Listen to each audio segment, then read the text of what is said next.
fucking massive dawn. Alright. 3, 2, 1, go! We're back, bitches! Welcome back to Metroid Prime 2. I'm Jordan. And I am Cole. And I'm here to take you on yet another journey through this game. On hard mode. And if I haven't mentioned it enough, this is the first time. And it absolutely has been kicking my ass.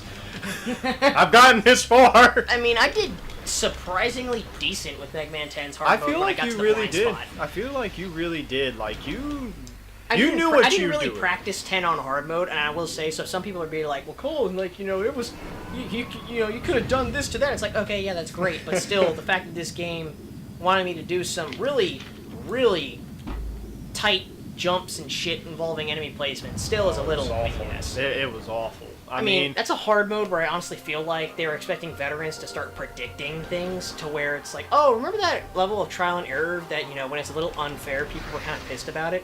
What if we did that once per stage?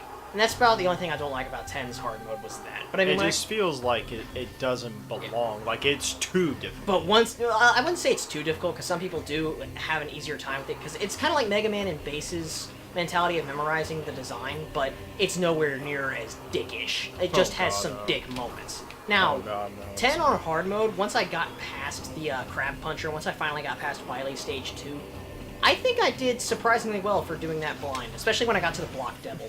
And I'm gonna say this. I'm so glad that footage did not crash. Because we had some bad glitches during that. Yeah, the video looked like it was glitching while we were recording, and I was like, dear God, please, no. I'm not doing this again. But you did it! Yeah. It's on video. Speaking of which, I don't know, now that I have my mind on that, I want to find out some way I can maybe show off the Proto Man or base modes. Maybe we could do an extra video later. Like an idea, like, not the whole game, but... Not the whole game, just kind of show off what they do and, you know, what they offer. Mm-hmm. It's just hard to do that when you're really focusing on actually first completing the game. Yeah, I mean, extra videos can sometimes be a little tricky to add in, because you gotta do a lot more editing. Yes. Because you gotta, you know, jump to the good stuff. And it's hard for me to do that with the programming I have. I'm upgrading slowly, but surely. I'm upgrading over time. Yeah. Currently, I'm investing in a gaming PC, so hopefully by next year, none of this will ever be a problem. Yeah.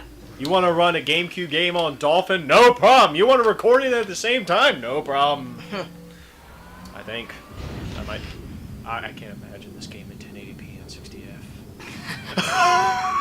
I know there's mods for Dolphin to give these games HD textures, and that alone already, I don't know, at the same time as making it look more impressive, you know, in the 60 frames per second 1080p, it also seems to kind of make things look a bit too slick, if that makes sense.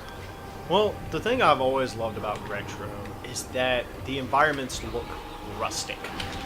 Even in the technology, it feels like, hey, these are somewhat outdated because every Luminoth is passing away. Every Luminoth is dying in war. Well, one thing that I do like about how, you know, the design in Prime 1 and 2 is they really take advantage of what the GameCube is capable of in creating these environments. They do. The thing is, I think they look better than Prime 3, actually. See, like, I haven't really played much of Prime. I played a little bit of Prime 3. I feel like... that's the one that is going to really hurt me, because I haven't played that one nearly as much as the first two. Mm-hmm. In the first two, and what I mean by I haven't played as much, I'm talking about 100%. I've 100%ed this game twice. One on the trilogy, and one on the GameCube. Gotcha. I would say with Prime 3, I feel like in terms of lighting, they have it's a bit better, but... Remember these little fuckers? Oh yeah, now they're everywhere. Yeah, they're everywhere. And the thing is... But at least you have the dark suit, where you lose about 1 energy per second. Yep. Oh hey, they're like little eyeballs back on Talon. Yep. And they hurt just as much, if not worse. Let that sink in, folks. Basically, this game is meant to absolutely fuck with your brain. I guess in a sense, kind of going back to the comparison I made to Mario the Lost Levels, it basically assumes that you have a really good knowledge of how the first game worked. So it's more a sequel for veterans. And the thing is, I do. Therefore, this game is nowhere near as bad as you think it would be. But the fact that the hard mode is so goddamn difficult, it feels like it wasn't playtested. It feels like it was added on. I feel like if a sequel is too hard, you know, granted, I get the idea that, well, if we make a sequel and it's to where, you know, veterans of the first game can, you know, have a good time and feel like a difficulty scale. I think that's... See, the thing is... It's a nice idea, but it alienates new players in the process. This game is perfect on normal. It's not bad. I beat the Boost Guardian in one try. Now, I heard even on normal mode, this game is harder than Prime. Oh, yeah. Oh, yeah. Oh, yeah. They'll kick your ass. But the thing is, the normal mode doesn't feel unfair. So the hard mode feels unfair. Because the thing is, I went back and watched that footage. The amount of button inputs and how fast I am truly pressing them. This is pretty cool. This is a true FPS. Because, you know, you're stuck. You can't move. You're there just shooting the targets. So it's a turret segment. Yeah, I love this segment, though. It's fun. You just get to blast the shit out of things. It's a good stress reliever. Hey, remember that boss that you just fought? Wouldn't you love to just destroy things senselessly? Well, now you can! And we're about to enter my least favorite area in this game. The Torvus Bog? Yeah. It just doesn't work for me as well as the Sanctuary Fortress. The Sanctuary Fortress can get confusing as all living hell. But it's not... Like this, I feel like it's I don't like it too much. Because, thing is, you know, for over... until the end of this area, you were hindered by the water. So it sucks. It just gets tired. You would think Samus would have held on to the gravity suit from her previous adventure, but nah. They're asking me to hold on to something? That apparently was this not is an alien. This is an alien thought to me. Ha! Alien! Get it? Yeah. It's a film joke! Metal Gear! Okay, well, I guess you could argue that's a film joke as well. Metal Gear is basically a film joke. With some pretty... most of the games have decent gameplay. I would, you know, they're not all dickish, but some are... What are you talking about now? Metal Gear? Yeah, Metal Gear. I've only played Snake Eater 3D at the time of this recording, and I'm loving it so far. Well, actually, I'm near the end, so I can say that I would have to say it's a solid game all around. That's a little bit better. Because with the HDMI splitter that I use, it makes games actually really dark. It doesn't show up on the capture for this one, but it shows up on the TV. And this game is dark. Especially when you go to the dark world. Hey, you're gonna see, like, instances where I just run into things and you're like, what the fuck is he doing? It's like, I literally can't see. I can't see. How's it showing up on the computer, by the way? Oh yeah, you can really easily tell what you're doing on the computer. Okay, that's good. That's all I need to know, because if I suffer through it, then it's okay. But if the footage suffers, then it's not okay. And then Thardus comes back and overloads the screen. Oh, fuck you. Yeah, meet this little tiny hole. You're never gonna find this. This little tiny hole. Yeah, this is the one lore I couldn't find in this game. Well, it's kind of in the middle of nowhere. Yeah. Compared to everything else, it is. You know, and, okay. I forgot to mention something. I don't mind the ammo system in this game, to be honest with you. You mentioned it last part. Well, I want to elaborate on it. Right. I feel like it makes you a better player. Because it makes you adjust. Because you can't just say, oh, dark monster, I'm just going to fire a light at it constantly and it's going to die and engulf in flames. It's like, no, you better ration that son of a bitch. Yeah. I like that idea because it gives a survival kind of feel to it, which makes Samus understand her environments better. How are you going to adjust to the dark world? Yeah. And I do like that mechanically you can still kill dark world enemies with the dark beam. It just takes forever. If you're starving for ammunition. Yeah. You'll see me do it with the Dark Talon Metroids, which is ink-possessed Metroids.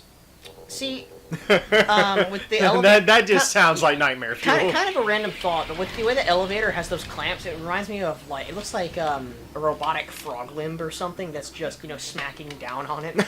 Really? That's what I think of. I never thought about. I thought about it in a way that the Chozo loved making everything clean. I thought you were gonna say the Chozo loved making elevators. No. And they love doing that too. Yeah, they love doing that as well. Meet the Torvus Bog. I love the music though. Very atmospheric. Oh yeah. If there's one thing that Prime 1 and 2 did, it's music. Another key bearer. Prime 3, I mean, again, I haven't played much of any of these games, so I haven't heard a lot of Prime 3's soundtrack.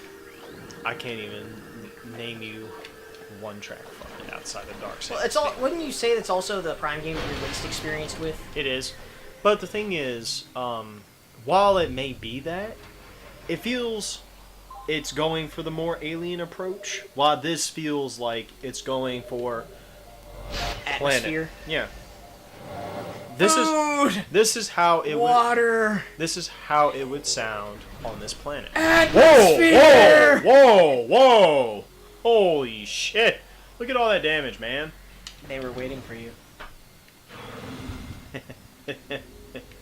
Try to close us in the door now, motherfucker! Are they anywhere? Do you see them? I'm kidding. Nope. Yeah, I remember when I actually used to be kind of terrified of this game. This scared the shit out of me when my dad played it. A new creature has been added. They're fish. Do those little fish hurt you by any chance? Yes. Of course, because everything on this planet wants to make sure Samus experiences pain. In some way, shape, or form. You know, but the thing is that I love about the trilogy version of this game is it doesn't feel that bad. With Prime 1, it feels bad. Like here, it looks more like you're just slow rather than being hindered. Yeah. Then again, it kind of looked like that in Prime 1. Yeah, but the thing is, water areas were few and far between. Here, we have an entire underwater dungeon, so to speak. Yes, because the thing is, with the most water you're going to encounter is on the way to the gravity suit. So you're okay with that. In this, you have to travel through water. You have to travel. And this is a funny thing that I forgot to mention in Prime 1. Even though these will count as researches later on, you have to acquire the equipment in order for them to count. That is dumb. Yeah. I just found that out during a playthrough of Metroid Prime 2 that I started this week because I scanned it and I'm like, wait a minute, why is it not counting? There's got to be a reason why it's not counting. I hate these fucking things. They just turn invisible. Yep, they turn invisible at will. They're pretty much like the spy from Team Fortress 2. So if you see me scanning random shit, just remember it's important. This grain of sand was here since the beginning of this planet's history. God damn. Remember this dark portal because it's one missile expansion. That is all that portable. That's all that thing does is get you to that one. Oh, you gotta go through the dark world to pop out back in the light world right at that area, so you can say, "I got the mission expansion." Yeah, and then you go right back. Yeah. I can see several flaws. It gets annoying after a while. I can see several flaws in that mentality of backtracking. I mean, I like the idea. I don't mind it if it, but the thing is, it happens so many times. Okay, well, the thing that bugs me about that is that you have to go right back through the Dark World again instead of, bombing some secret passage that goes back to that Morph Ball maze. And the thing is, I'm gonna quote Johnny here.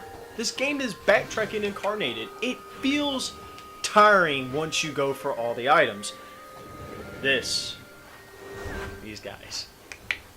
I love how these things look. They look so awesome. They look like a T-Rex without arms. They are.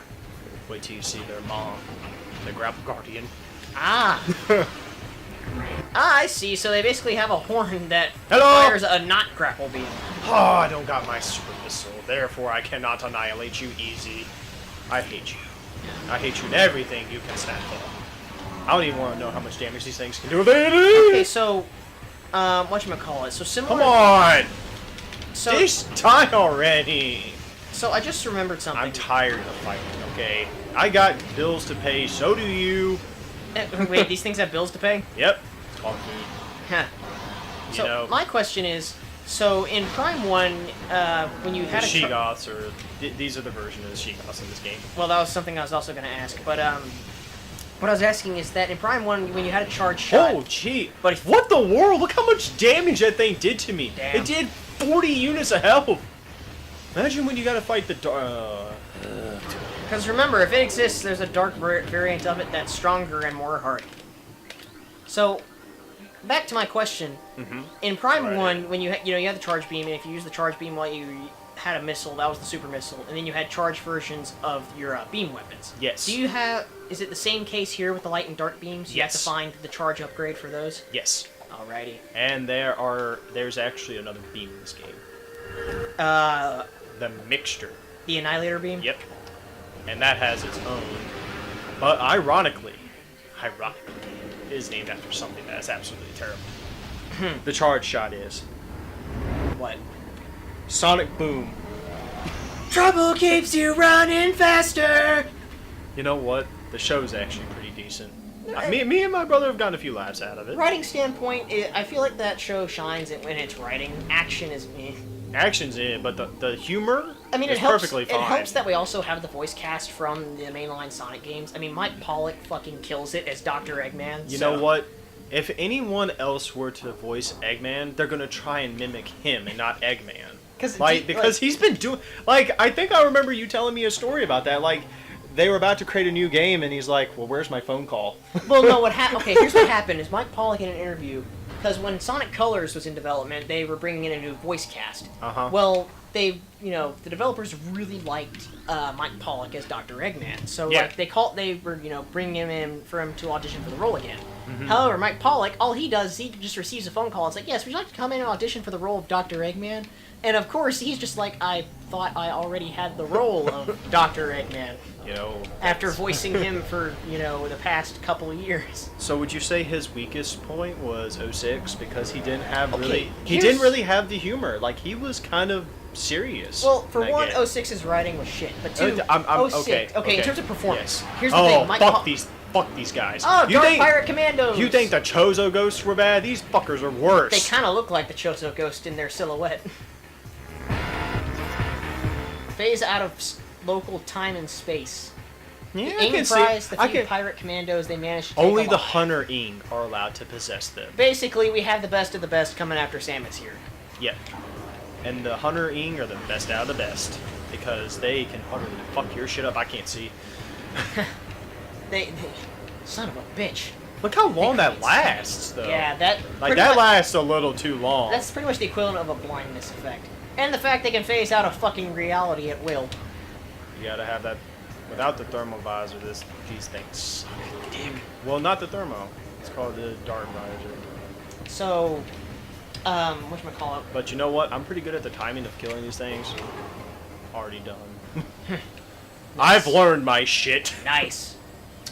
And only because these things have, caused me more trouble than you would ever fucking believe. Yeah. Even worse than the Chozo ghosts. So it's basically like the Chozo ghosts, except you can't skip them. Yes, because they lock the doors. They've become... But you can actually, in certain rooms, you can hide in the morph ball, and you can literally wait for them to just say, "Oh fuck, where is she?" And then they'll just go away. And then it's like, oh sweet, now I can leave. Yeah. And all of a sudden they pop back up. Okay, so like the pill bug, remember this little fucker. He possesses my favorite item in this game. Sporb! Fires poisoned needles. He possesses my favorite item in this game. Screw tag! And actually, probably most men's favorite item. A power bomb. Ah. Yeah. It can why do you shoot. say most men's? But the men like power. I really don't know how to respond to that. You're not exactly wrong. No. Philosophically, I guess you could. I'm not that kind of person, but let's skip semantics and just say, okay, Jordan's responded to that. Moving on. So, Samus actually has a voice actress. Random tidbit. Jennifer Hale, I believe. Yes, and let me see. She actually had an opening narration for Metroid Prime, which was cut at the last second. Yeah, it's only available in the PAL, and that makes no sense. Well, I thought it was unused. it's available in the PAL version. Interesting. Yeah, which makes no sense because this is made by an American company. It's. Actually, I mean, Retro Studios is actually pretty close to where my uncle lives. He lives in Dallas, and Retro Studios is right at Austin, Texas. Yeah. And actually, when we went to Texas one time, he actually took me to Retro Studios. Nice. And I loved absolutely every minute of it. That'd be I'm going to say that these guys are absolutely fucking amazing. Like they're just so dedicated. They've made so few games in their timeline, but all their games receive extremely positive reviews, acclaims. They mostly win Game of the Years. They mostly win many awards, if not. They know their shit. They do. Whoa! Hello. I would have loved if there's if you would have gotten managed to go. Or now, let me think. Shrike class? Shrike? Assault skiff. I would love if you could actually get hit by that. You cannot. Samus just walks out and gets run over. I don't know why I got tongue twisted because I was trying to think of what to say, and then I'm like, words coming out of my mouth. Quick, how do I save face and not look like a dumbass? But missiles still have that little homing property they had in Prime 1. Well, can you imagine missiles not having a homing property in 3D? Like that, this would be impossible to do. I wouldn't say impossible. I'd say tricky. It'd be difficult, but it wouldn't be impossible. No. I keep making references to Mega Man games just because they're on my mind a lot, and I can think of breaking them down really easily from a design standpoint. But Mega Man Legends had a weapon that was basically a straight-up missile launcher, and it didn't have any homing properties, but it hit like a fucking truck. So that was, there was I think one homing weapon in the game, if you can hit them, you. Yeah. But there was a homing weapon in the game that took a shit ton of money for you to actually upgrade it to have really good damage, because otherwise it took up a lot of ammo for only a few shots. So it really wasn't worth all your time. Yeah, if anything, you just want to invest in a weapon like the Shining Laser. Even if you don't upgrade that thing to full capacity, it's still the best weapon in that game. Pretty easy, pretty convincingly too. So yeah, for the next few minutes, I'm gonna be really stocking up on my ammo. Because, ladies and gentlemen, boss fight! It's close. It's time. The one that everybody has been waiting for. Dear Mother of God, I'm gonna need therapy after this. But on the positive note of everything, show me where the Boost Guardian touched you on this doll. Everywhere. And we get my super missile back. Yay! Super missiles. Fuck you!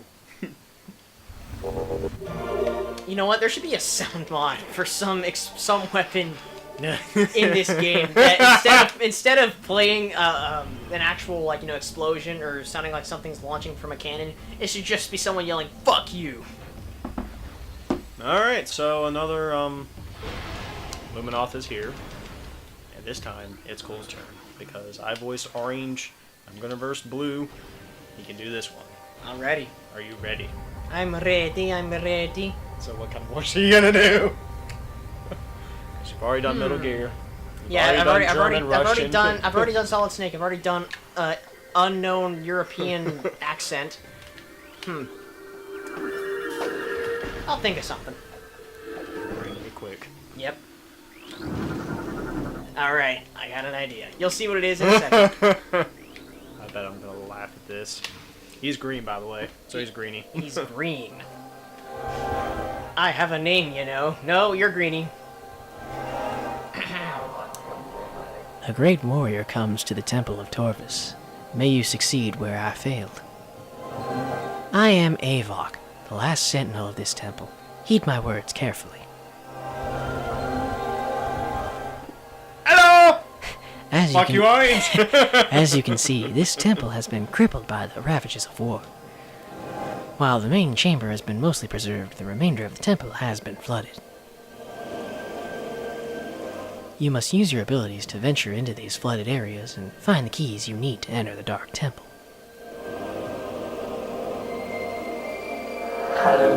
The waters of Dark Aether are foul and venomous. Avoid them if you can, because the Ing decided to put a happy little toxic waste right there.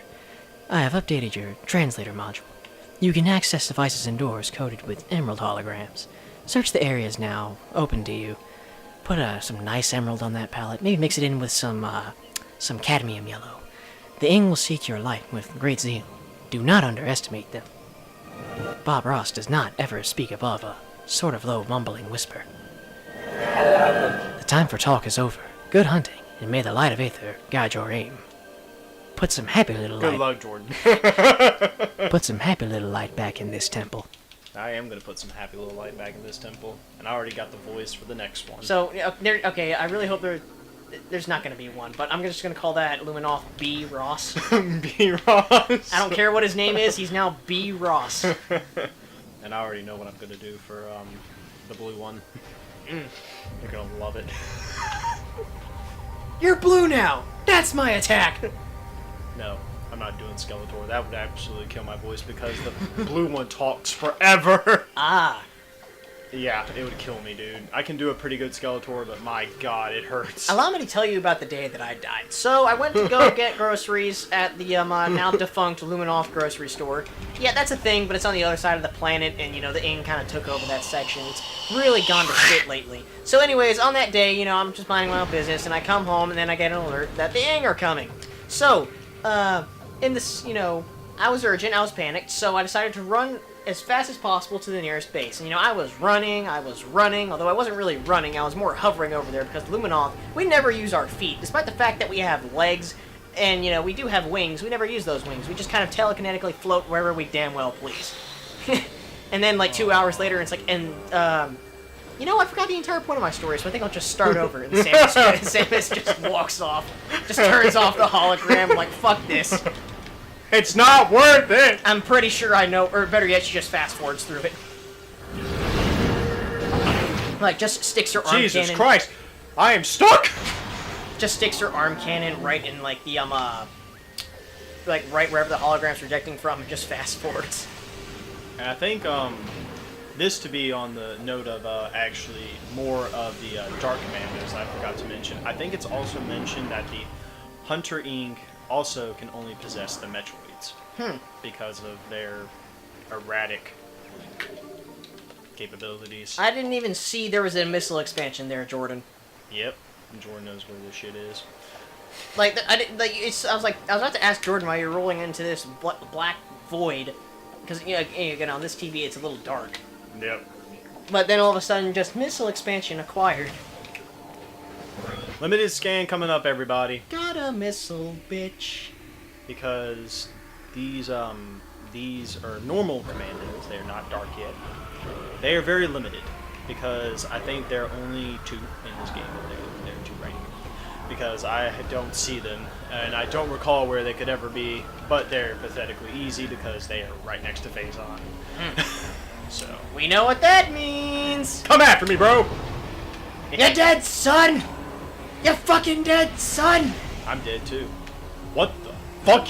You're not dead. He ate his Wheaties. You're gonna die anyway, bitch. I better stock up on my light ammo. Yeah, you might want to hold on to that. Yeah, that's the reason I'm not using my dark ammo either, because I really... Is there a reason that your health bar has suddenly turned orange? Yep. Is it because you're in a danger zone? Yep. Ah. So instead of having that little, exclamation point on the side, well, point it's out still... the obvious. Yeah, well, the thing is, plus I've taken a lot of damage. Ah. In a consecutive amount of time. So it's just pointing out, stop getting hit? Yeah, stop getting hit.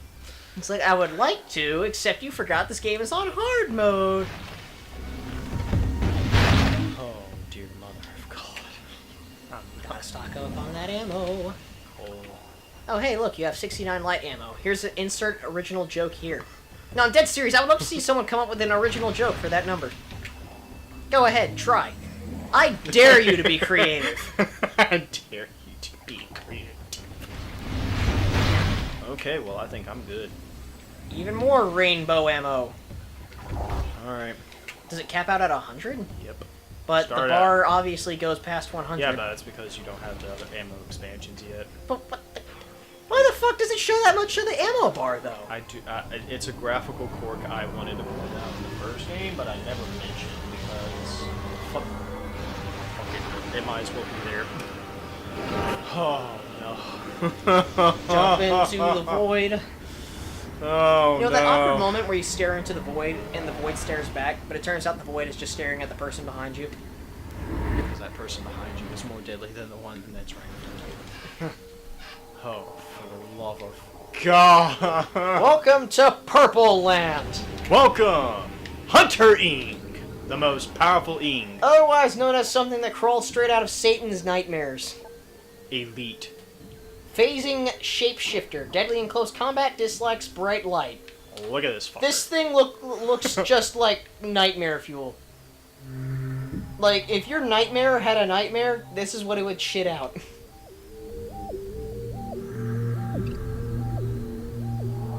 Yeah, I'm not even gonna glorify. Cunning and the Hunter Ing will seize their prey or die. Yeah, like, me reading that off would not have really done it justice. Nope. Unless I went back to my...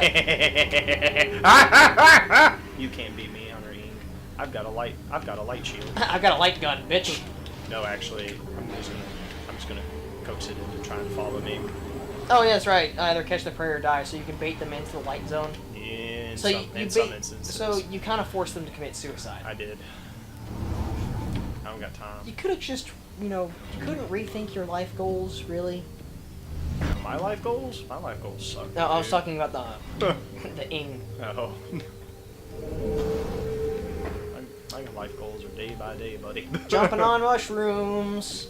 Jumping on the shroom. What if it's not actually a dark world? What if that portal is just, like, you're sitting there in the light world, like, and you're high out of your mind? And this is all a hallucination. This is all a hallucination until you meet that certain asshole that's gonna rape your ass. And then it's like, I suddenly remembered that I had this on me the whole time. And, like, Umos just finds Samus on the ground, like, frothing at the mouth, and it's like, you went through the shroom portal, didn't you?